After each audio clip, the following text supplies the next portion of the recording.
Saudações, caros ouvintes. Em nossa vida existem horrores aos quais não podemos nunca nos preparar, sendo o luto talvez o maior deles.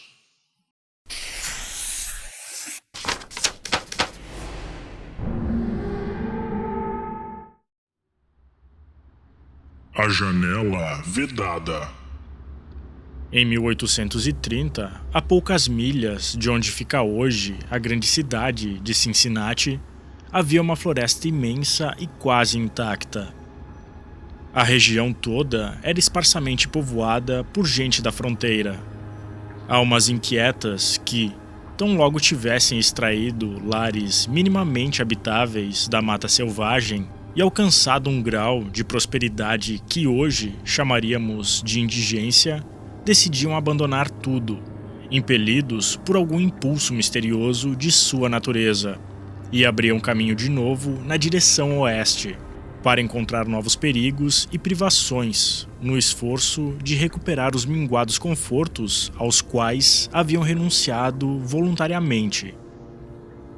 Muitos deles já tinham trocado a região pelos assentamentos mais remotos, mas, entre os remanescentes, havia um integrante da primeira leva de desbravadores.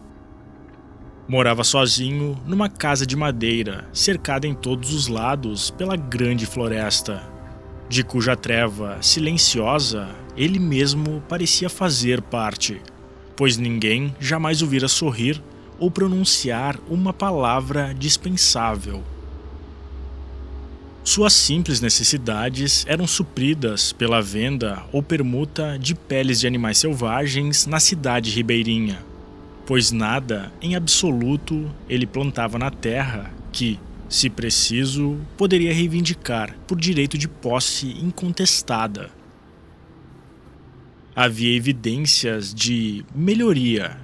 Alguns acres de terra em volta da casa tinham sido, em certo momento, despojado de suas árvores, cujos tocos apodrecidos já estavam quase ocultados pela nova vegetação que remandava livremente a devastação do machado. Aparentemente, o entusiasmo do homem pela agricultura brilhara com chama fraca, expirando em cinzas penitenciais. A casinha de madeira, com sua chaminé tosca, seu telhado de ripas empenadas, lastreadas por postes cruzados, e sua calafetagem de barro, tinha uma única porta, e na parede oposta, uma janela. Essa, contudo, havia sido vedada por tábuas.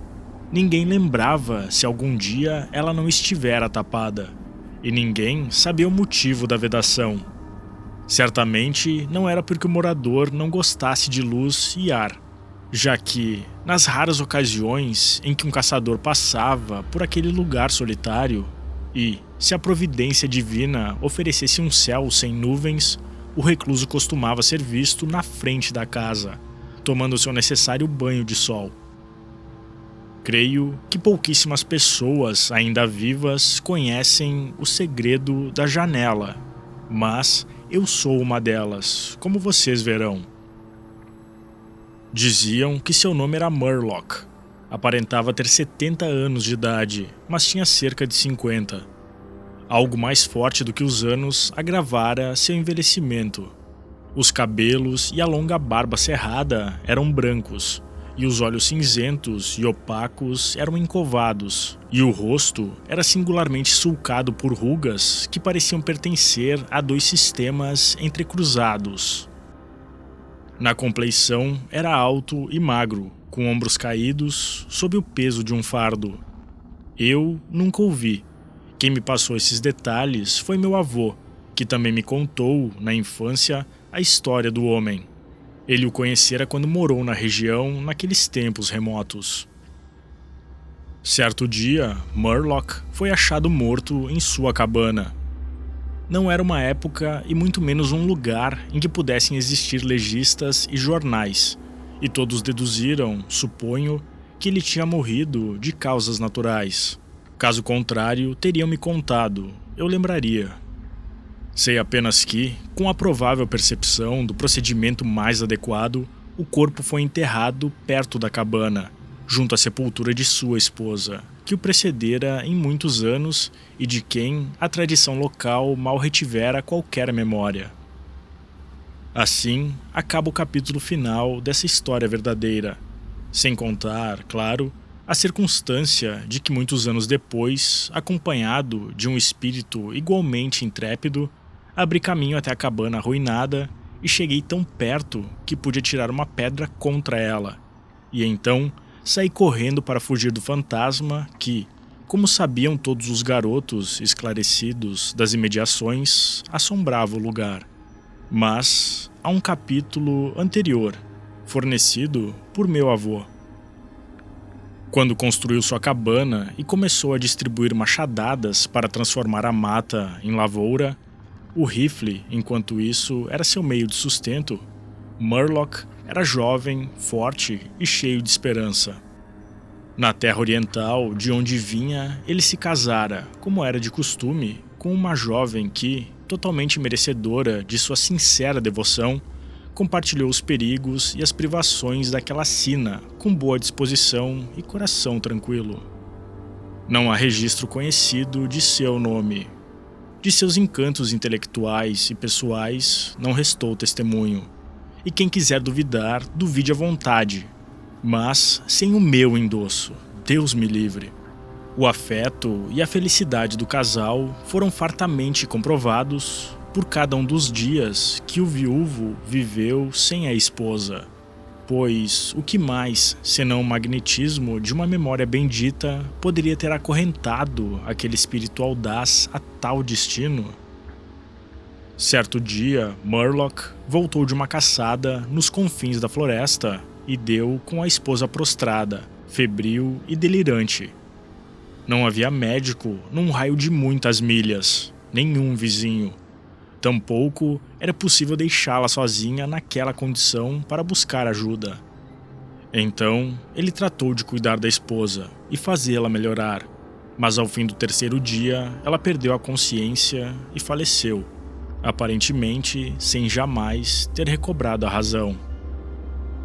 Pelo que sabemos de tipos como ele, podemos tentar esboçar alguns detalhes do quadro cujos contornos meu avô desenhara. Uma vez convencido da morte da esposa, Murloc teve o bom senso de lembrar que os mortos precisam ser preparados para o enterro. No desempenho desse dever sagrado, atrapalhou-se vez por outra. Fez errado certas coisas e as coisas que fez certo repetiu-as várias vezes. Seus fracassos ocasionais em executar ações simples e corriqueiras o deixaram totalmente atônito, feito um bêbado intrigado com a suspensão das mais familiares leis naturais. Também ficou surpreso por não chorar, surpreso e um pouco envergonhado. Certamente é indelicado não chorar pelos mortos. Amanhã, Murloc falou em voz alta. terei de fazer o caixão e cavar a cova. Depois vou sentir falta dela, quando não puder mais vê-la.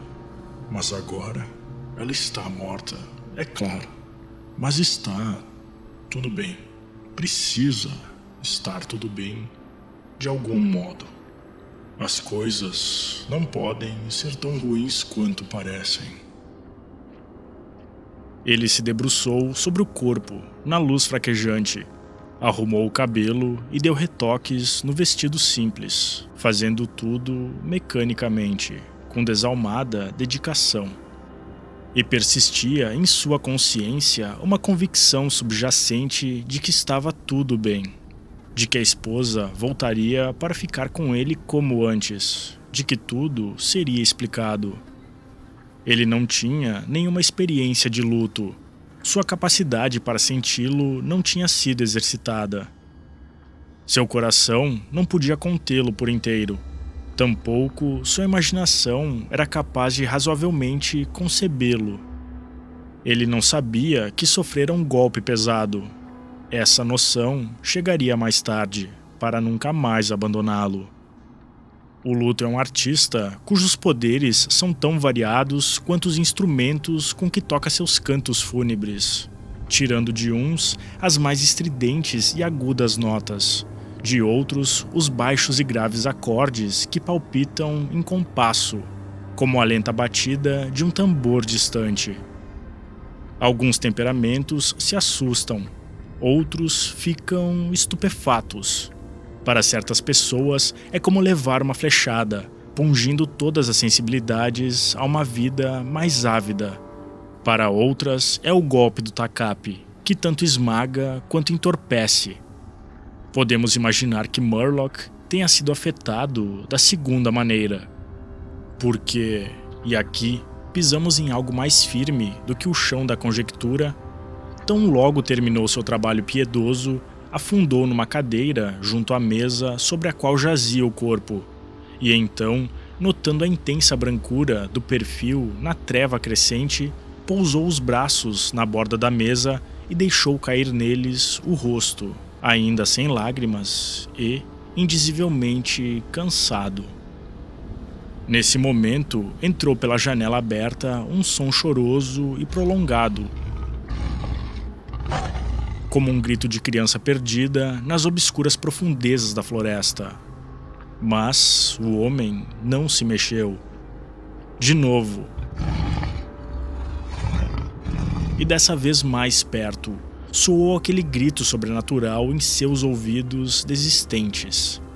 Talvez fosse um animal selvagem.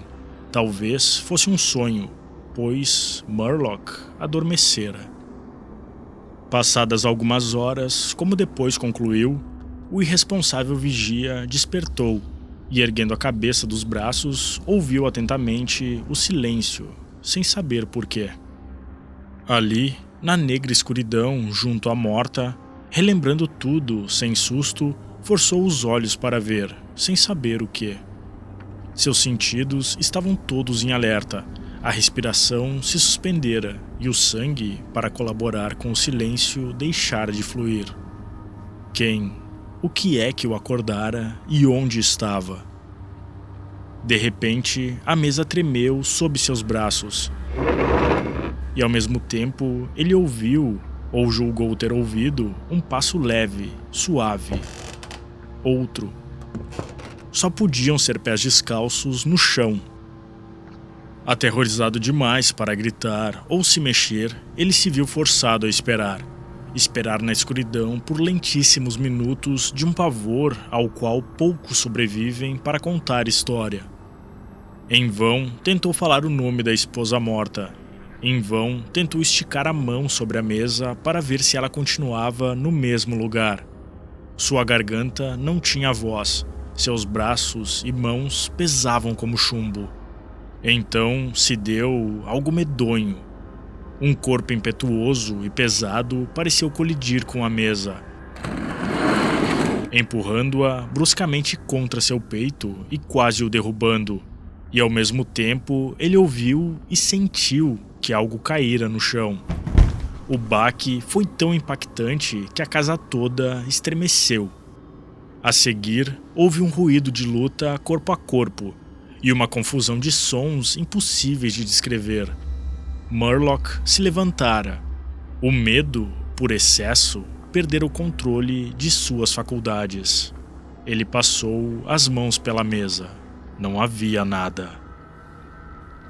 Há um ponto em que o terror pode virar loucura, e a loucura pede ação. Sem nenhuma intenção definida, movido por nenhum motivo que não fosse o impulso desobediente de um louco, ele saltou até a parede, tateou a parede até achar seu rifle carregado e, mirando no nada, disparou. No clarão do tiro, que por um vívido segundo iluminou a sala, viu que uma pantera enorme arrastava o cadáver na direção da janela, dentes cravados no pescoço. Então se fez uma escuridão ainda mais negra, e o silêncio voltou. Quando Murloc recobrou a consciência, o sol estava alto, e a mata vibrava com o canto dos pássaros. O corpo jazia perto da janela, onde a fera o largara para fugir do clarão e do estampido. A roupa desarrumada, o longo cabelo em desalinho, os membros esparramados. Do pescoço, tenebrosamente lacerado, saíra uma poça de sangue que ainda não coagulara. A fita com a qual ele atara os pulsos se rompera. As mãos estavam crispadas. Entre os dentes havia um fragmento da orelha do animal.